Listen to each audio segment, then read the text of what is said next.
Hello students, how are you. Hopefully बेटा आप सब बहुत अच्छे होंगे और वीडियोस देख रहे होंगे और इन्जॉय कर रहे होंगे। केमिस्ट्री सब्जेक्ट ही ऐसा है, अगर इसको मन से समझा जाए तो ये बहुत इजी है और इन्जॉय भी मिलता है। करंटली बेटा हम स्टडी कर रहे हैं एसिड बेसिस एंड सॉल्ट्स। अभी तक मैंने आपको एसिड्स के बारे में बताया और वो भी जनरली आर्हीनियस एसिड्स के बारे में कि एसिड्स क्या हैं, ठीक है, और इनकी फिजिकल केमिकल करेक्टरिस्टिक्स क्या हैं या इनको इंडिकेटर बेस्ड हम कैसे आइडेंटिफाई कर सकते हैं। अब तक आपने ये स्टडी करा। अब जो मैं बताने जा रहा हूँ ये बहुत ही इंपॉर्टेंट टॉपिक है for the NTSC, for competitions and the foundations for +1 and +2। But this topic also is in 10th syllabus. So double benefit है, 10th में हमारे काम आएगा ही आएगा। और अगर हमें इसका कंसेप्ट अच्छे से क्लियर हो गया तो हमारे अंदर एक कॉन्फिडेंस आएगा और आगे इन फ्यूचर हमारे लिए बहुत हेल्पफुल होगा। मेरी कोशिश ही यही है बेटा कि मैं आपको बहुत क्वालिटी एजुकेशन दूँ, आपको वो एजुकेशन दूँ कि अगर कभी भी आप कोई चीज़ पढ़ो इन फ्यूचर या कोई आपको पढ़ाए तो आपको ये प्राउड फील हो कि हाँ, हमें देवकीनंदन सर ने ये चीज़ बताई हुई है। और जैसे कि आप जानते हो, मेरे बारे में तो बताने की ज़रूरत ही नहीं है। यही रीज़न है कि जो मेरे पास 17 ईयर का ऑलमोस्ट इतना ह्यूज एक्सपीरियंस है। मेरी एज बहुत ज़्यादा नहीं है बट मेरा टीचिंग एक्सपीरियंस बहुत ज़्यादा है। 17 ईयर एक्सपीरियंस, चाहे कोटा हो, चाहे दिल्ली हो, चाहे कानपुर हो, और करेंटली 10-12 साल से तो संगरूर में ही पढ़ा रहा हूँ।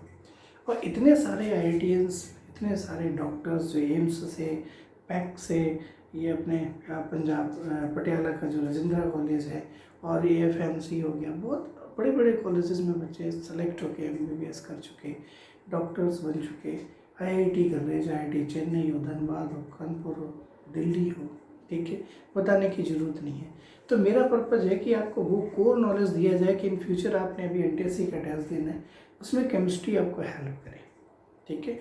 आगे जब आप JEE मेंस, नीट या आगे कोई भी future competitions, IAS, KVPY, NDA, जिसने जिधर जाना हो, जिस लाइन में जाना हो, और अगर केमिस्ट्री से रिलेटेड कभी भी कोई भी चीज़ पूछी जाए then you feel very very confident.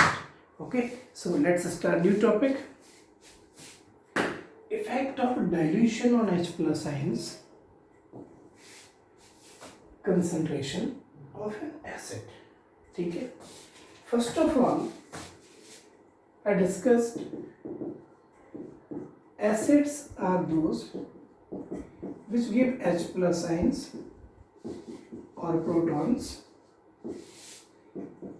in their aqueous solutions.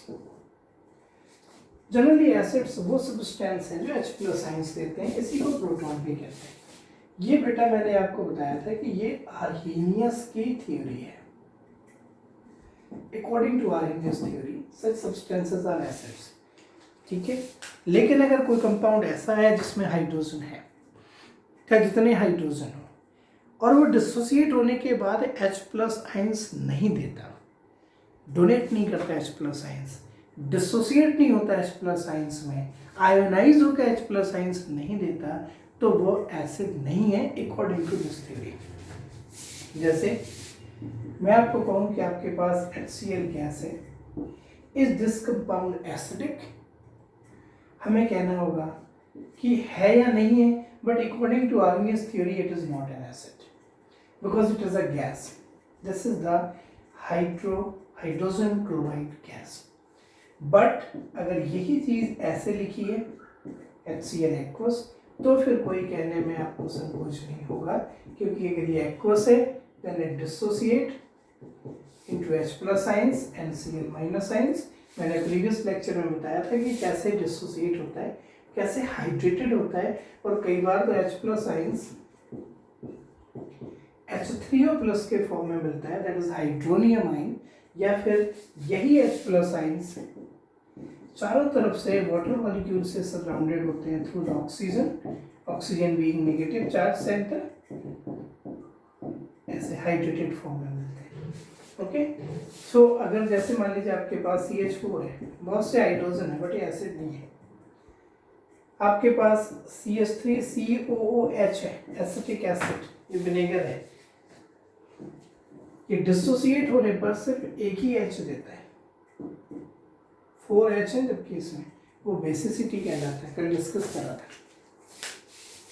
तो बेटा इसी में मैं आगे ये टॉपिक डिस्कस करना चाह रहा हूँ, इफेक्ट ऑफ डाइल्यूशन। बट इससे पहले मैं थोड़ी सी कुछ और बेसिक चीज़ें आपको बता दूँ।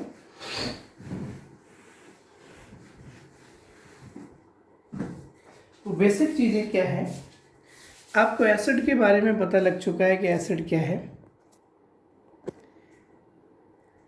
ठीक है, और आपको ये भी पता लग चुका है कि H+ आयंस को हम प्रोटॉन बोलते हैं। बेटा जनरली, ठीक है, generally Arrhenius acids can be categorized in two parts. One is called strong acids. पढ़ाने को बहुत कुछ है, लेकिन मैं अभी से वही लेवल लेके चल रहा हूँ जो आपके 10th में भी काम आए, ठीक है। Strong acids and weak acids. Strong acids are mostly mineral acids and defined as those acids which can easily dissociate or ionize to H+ ions and are completely dissociated. ये बेटा ऐसे एसिड्स होते हैं, स्ट्रॉन्ग एसिड्स, तो generally जैसे ही पानी में डाले जाए तो ये तुरंत आराम से डिसोसिएट हो जाए in aqueous solutions. Aqueous solutions में ये इजीली H+ आयंस में डिसोसिएट हो जाए, इन्हें हम बोलते हैं स्ट्रॉन्ग एसिड्स। फॉर एग्जांपल इनको और थोड़ा सा इधर कर देता हूँ, वीक एसिड्स। इनको अगर मैं एग्जांपल के तौर पे लिखूँ, H2SO4, HNO3, HI, HCl, HBr, H3PO4, ठीक है, कुछ इस तरीके से ये सभी स्ट्रॉन्ग एसिड कहलाते हैं।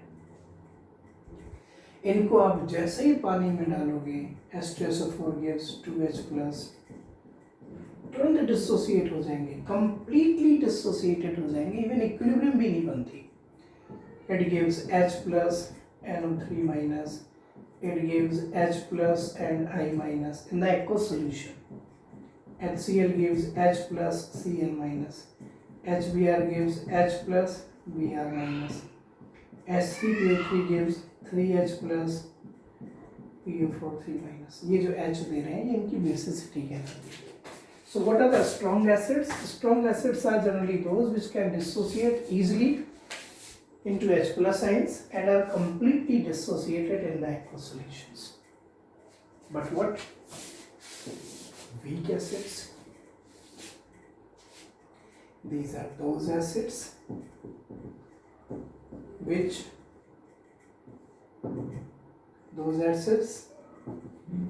which are partially ionized or dissociated in the aqueous solution. ये पानी में पूरी तरीका से डिसोसिएट नहीं होते, मतलब पानी में डालने पर कुछ H+ आयंस दे देते हैं और कुछ अनडिजॉल्व्ड फॉर्म में रहते हैं। For example acetic acid, when dissolved in water, it dissociate to H+ ions, but remains some part unionized. कहने का मतलब है after some times there is an equilibrium between ionized part and unionized. ये भी रहेगा और कुछ ये फॉर्म हो जाए, जबकि इनमें क्या है, मोस्टली ये बचता ही नहीं है, सब इसी में कन्वर्ट हो जाते हैं, ठीक है। मतलब रिएक्टेंट साइड लगभग खत्म, ओनली प्रोडक्ट सेव है। But in the weak acid after dissociation कुछ पार्ट डिसोसिएट हो गया इसका, और कुछ इसका अभी भी इसी फॉर्म में, मतलब इसमें जितने H+ आयंस थे ये सभी यहाँ पे नहीं है। H+ आयंस जो एसिड जितना ज़्यादा देगा ना, उस एसिड की स्ट्रेंथ, उस एसिड की पावर, उस एसिड की कैपेसिटी उतनी ही ज़्यादा होती है। ओके, सो इस एसिड की जो स्ट्रेंथ है, इस एसिड की जो पावर है एसिटिक एसिड की, ये कम है as compare to all these, because these are completely dissociated, these are lesser dissociated. Similarly, formic acid, this is the formic acid, ये एसिटिक एसिड था, vinegar, it gave H+ ions. This is oxalic acid, on dissociation it gives 2 H+ ions, मतलब इसमें ये form भी रहेगा और ये भी बन जाएगा, ठीक है। ये वीक एसिड्स होते हैं। वीक एसिड्स में कुछ और एग्जांपल है। HF consider as weak acid, H3PO2, H3PO3 considered as weak acids. Alcohols are very weak acids. Benzoic acids very weak acids. In general, mineral acids are generally strong acids and organic acids. ये आप देख रहे होंगे, मैं organic की example ले रहा हूँ ज़्यादा। Organic acids are weaker acids generally. है दोनों ही अरेनियस एसिड, बट जो कंप्लीट डिसोसिएटेड हो जाए, पूरी तरीका से ब्रेकअप हो जाए, कंप्लीट प्रोटॉन से H+ आयंस दे दें एक्व सॉल्यूशन में, वो स्ट्रॉन्ग एसिड्स होते हैं। और जो पार्शियली डिसोसिएटेड हो, पूरी तरीका से ना डिसोसिएटेड हो पाए, वो वीक एसिड कहलाते हैं। ओके, बाकी आप इनकी टेस्टिंग भी कर सकते हो, कौन सा स्ट्रॉन्ग है कौन सा वीक है, but in general this is the concept of strong and weak acid. अब जो क्वेश्चन हमारे सामने है, what is the effect of dilution. Dilution का मतलब है कि अगर मैं किसी एसिड में वाटर ऐड करूं, पानी को ऐड करूं, तो फिर उस एसिड की कंसंट्रेशन पे क्या फर्क पड़ेगा। पहले मीनिंग समझो। Dilution means addition of water, concentration means number of H+ ions per unit volume। इस पे क्या फर्क पड़ेगा, बहुत क्लियर कर दिया मैंने क्वेश्चन। मतलब अगर आप किसी एसिड में पानी डालो तो H+ आयंस के नंबर्स पे पर यूनिट वॉल्यूम क्या फर्क पड़ेगा। तो ध्यान रखना, अगर मैं बात कर रहा हूँ स्ट्रॉन्ग एसिड की, ठीक है, which are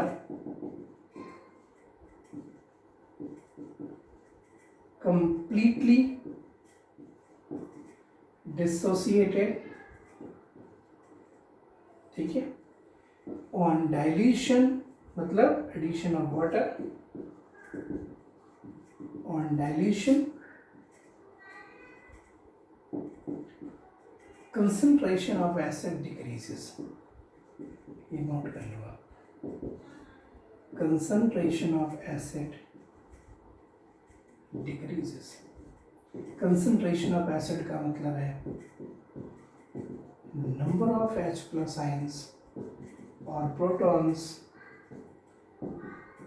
in the aqueous solution decreases. अगर आप स्ट्रॉन्ग एसिड के केस में पानी डालना शुरू कर दो तो H+ आयंस के नंबर्स पर यूनिट वॉल्यूम कम होने लगेंगे। कैसे? अगर आप थोड़ा से भी अंडरस्टैंड कर रहे हो तो आपके दिमाग में क्वेश्चन आएगा कि ये कैसे हुआ। सो देखिए जरा कैसे हुआ। बेटा आप देखो जरा, मान लीजिए अपने पास HCl एसिड है, मैंने इसको पानी में डाला, ठीक है, मान लीजिए ये 1 मोल है, तो कंप्लीट डिसोसिएशन के बाद 1 मोल ये देगा H+ आयंस, और 1 मोल Cl माइनस आइंस देंगे। क्यों? क्योंकि तो कम्प्लीटली डिसोसिएटेड हो गया। This is the concept of stoichiometry. कुछ बच्चे समझते हैं? राची बोलो। ठीक है यदि आई थिंक आप समझ रहे होगे स्टोइकियोमेट्रिक कोएफिशिएंट्स। ठीक है सो अगर 1 मोल है तो डिसोसिएट के बाद 1 मोल दे दिया, कंप्लीट डिसोसिएशन हो गया। अब बेटा अगर आप इस कंटेनर में, अभी क्या है सिचुएशन, सपोज कि ये 1 लीटर पानी में डिसॉल्व है, आपने इसमें 1 लीटर पानी और डाल दिया, डाइल्यूशन कर दिया, तो आप मुझे बताइए क्या इसमें H+ आयंस के नंबर्स चेंज होंगे? कहां से होंगे? ये तो स्ट्रॉन्ग था, पहले पूरा डिसोसिएटेड हो चुका है। अब पहले भी 1 लीटर में 1 मोल H+ आयंस थे, आपने 1 लीटर पानी और डाल दिया, तो अब आपके पास 1 मोल H+ आयंस ही रहेंगे इन 2 लीटर वाटर। कंप्लीटली डिसोसिएटेड है ना। अब आप बताइए, पहले थे 1 मोल H+ आयंस इन 1 लीटर, अब है 1 मोल इन 2 लीटर, तो कंसंट्रेशन क्या होगी?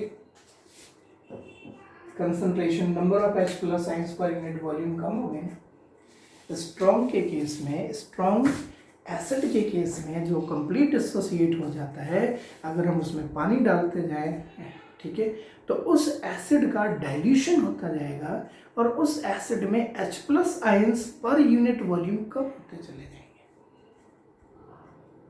That's why what's the effect of dilution on the concentration of acid?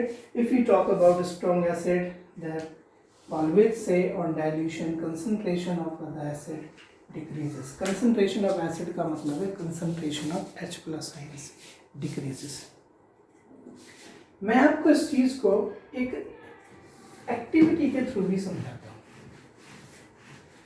मैं स्ट्रॉन्ग एसिड की बात कर रहा हूँ, मैं मिनरल एसिड की बात कर रहा हूँ, ये ध्यान रखना। जो पूरे डिसोसिएट हो चुके हैं, पानी डालने से अब डिसोसिएशन तो होना नहीं है, वो तो उतना ही है, पानी बढ़ गया, वॉल्यूम बढ़ गया, कंसंट्रेशन होती है number of H+ ions per unit volume, तो पर यूनिट वॉल्यूम में तो ये कम हो गई ना, क्योंकि वॉल्यूम बढ़ रहा है, ये तो वही है, उतने ही है। ठीक है, मान लीजिए जिंक है आपके पास, ठीक है, आप डाइल्यूट H2SO4 के साथ इसे डालते हो, आपने देखा ZnSO4 के साथ हाइड्रोजन गैस रिलीज होती है। ठीक, मैंने क्या करा, 3 टेस्ट ट्यूब्स लिया, ठीक, इसमें मैंने 1 मोल H2SO4 को 1 लीटर में लिया, इसमें मैंने 1 मोल H2SO4 को 2 लीटर में लिया, इसमें मैंने 1 मोल H2SO4 को 3 लीटर में लिया, 3 लीटर पानी में लिया। ठीक है, यहां से आपको जो H+ आयंस मिले, एक H2SO4 से 2 H मिलते हैं, और 1 लीटर है, कंसंट्रेशन होगी 2/1 मोल्स पर लीटर। यहां से जो H+ आयंस मिलेंगे आपको, H2SO4 से 2 मिलते हैं, तो वो तो मिले ही मिले, वॉल्यूम 2 है, मतलब 1 मोल पर लीटर। यहां से H+ आयंस 2 मिले, लेकिन वॉल्यूम 3 है, सो 2/3 मोल्स पर लीटर। अब आप देखो, इन तीनों में किसकी कंसंट्रेशन सबसे ज्यादा है? इसकी ज्यादा है ना। H2SO4 सभी में 1-1 मोल है, लेकिन मैंने वॉल्यूम्स बढ़ा दिए तो मोल वही रहे, क्योंकि ये स्ट्रॉन्ग इलेक्ट्रोलाइट है। H2SO4 को तो जैसे ही पानी मिलेगा, इसने तो H2SO4 H+ आयंस दे देने हैं, तो ये तो सभी में 2-2 है, 2H+ आयंस, 2H+ आयंस। ठीक है, वॉल्यूम बढ़ाने से कुछ नहीं हुआ, नंबर ऑफ H+ आयंस कम हो गए। अब बेटा प्रैक्टिकली अगर मैं इसमें जिंक डाल दूं, इसमें भी जिंक डाल दूं, इसमें भी जिंक डाल दूं, Zn, तो मैं देखूंगा यहाँ से हाइड्रोजन जो रिलीज होगी इस रिएक्शन के अकॉर्डिंग, इस कंटेनर से जो हाइड्रोजन रिलीज होगी, इस कंटेनर से जो हाइड्रोजन रिलीज होगी, इस कंटेनर से जो हाइड्रोजन रिलीज होगी, इन तीनों केसेस में हाइड्रोजन जो रिलीज हो रही है, केस ए में सबसे ज्यादा हाइड्रोजन रिलीज होगी, देन बी, देन सी, क्योंकि इसमें H+ आयन कंसंट्रेशन ज्यादा है। अगर H+ आयन कंसंट्रेशन ज्यादा है तो ज्यादा हाइड्रोजन रिलीज होगी, इसमें H+ आयन कंसंट्रेशन कम है। सो बेटा ध्यान रखना, on dilution concentration of acids, concentration of strong acids decreases. समझ गए होंगे। हाइड्रोजन के वॉल्यूम को कलेक्ट करोगे अगर आप इन तीनों एक्सपेरिमेंट से, H2SO और सभी में सेम है। इसमें 1 लीटर पानी था, इसमें मैंने 1 और मिला दिया, इसमें 2 और मिला दिए, कंसंट्रेशन ऑफ H+ आयंस कम हो गई। सो जिसमें ज़्यादा है उससे ज़्यादा हाइड्रोजन निकलेगी, मतलब इन तीनों में हम कह सकते हैं कि ये ज़्यादा कंसंट्रेटेड है, ये कम है। So effect of dilution of H+ ions on the concentration of acid, it generally decreases. This is the concept for strong electrolyte, strong acids. आपके दिमाग में क्वेश्चन आ रहा होगा वीक के बारे में क्या ख्याल है। तो बेटा वीक एसिड में क्या होता है कि जो एसिड है वो कंप्लीटली डिसोसिएटेड तो होता नहीं है। जो वीक एसिड होता है वो पार्शियली डिसोसिएटेड होता है, ठीक है। और जो पार्शियली डिसोसिएटेड है अगर हम उसमें डाइल्यूशन करें तो वो और ज़्यादा डिसोसिएटेड होता है। जैसे कोई वीक एसिड है, अगर हम इसको डाइल्यूशन करें, इसमें पानी डालें तो H+ आयंस के नंबर बढ़ते हैं। So remember, on dilution of weak acids number of H+ ions increases.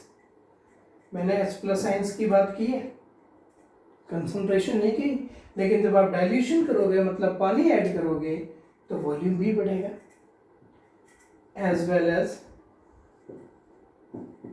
Volume also increases. Volume भी बढ़ेगा, इवन वॉल्यूम ज्यादा बढ़ेगा, H+ आयंस कम इंक्रीज होंगे। सो overall concentration of weak acids decreases on dilution। यहाँ पे भी कम होगा, लेकिन यहाँ पे उतना कम नहीं होगा जितना ये, क्योंकि यहाँ H+ आयंस जितने बनने थे बन चुके, अब सिर्फ वॉल्यूम बढ़ रहा है। इसमें डाइल्यूशन जब हम करते हैं तो H+ आयंस भी थोड़े से इंक्रीज होते हैं और डिसोसिएट होता है, और पानी का वॉल्यूम भी बढ़ रहा है। तो ओवरऑल रेशियो तो कम हो रहा है, लेकिन यहाँ ज़्यादा कमी आती है, यहाँ कम कमी आती है। कुछ केसेस तो इसके ऐसे भी है जहाँ पे नो चेंज भी आता है। डाइल्यूशन करने पर कंसंट्रेशन में फर्क नहीं पड़ता कि कई बार उतने H+ आयंस भी बढ़ गए, उसी रेशियो में वॉल्यूम भी बढ़ाना पड़ेगा। सो इन जनरल दोनों का ही कम होता है, बट इधर ज़्यादा कमी होती है, यहाँ कम कमी होती है। यहाँ क्योंकि वीक एसिड्स में कैटेगरीज अलग अलग है, कुछ वीक एसिड्स ऐसे हैं जो बहुत ही वीक है, वहाँ तो डिक्रीज होगा डाइल्यूशन पे, बट जो नॉर्मल वीक है वो ऑलमोस्ट सेम रहेगा। ओके, तो ये मैंने आपको बेटा कंसेप्ट समझाना था, इम्पोर्टेंट है। बुक्स में जहाँ कहीं भी मिले please read it, it's important कि what is the effect of dilution. Dilution means addition of water. इसे पढ़िए और इसके जो भी डाउट्स निकल के आते हैं जरूर पूछिए आप मेरे से, इम्पॉर्टेंट टॉपिक है, ठीक है। आप ऐसे टॉपिक्स को अपने फ्रेंड्स के साथ भी शेयर करो, यू कैन सेंड वीडियोस, ठीक है, और उनका भी रिस्पॉन्स देखो, कंपेयर द स्टडी कि दूसरे टीचर्स क्या पढ़ा रहे हैं, क्या फूड स्पिनिंग हो रही है, ठीक है, स्पून फीडिंग हो रही है, या सिर्फ वही पढ़ाया जा रहा है जो आपको अंडरस्टैंड हो जाए, या जस्ट PDF या just normal videos. So quality देखिए, क्वेश्चंस देखिए, ठीक है। So you can share my videos to your friends also, but आप ज़रूर देखिए इनको और उसके डाउट्स कलेक्ट करिए और मुझे भेजिए। Okay, thank you, thanks.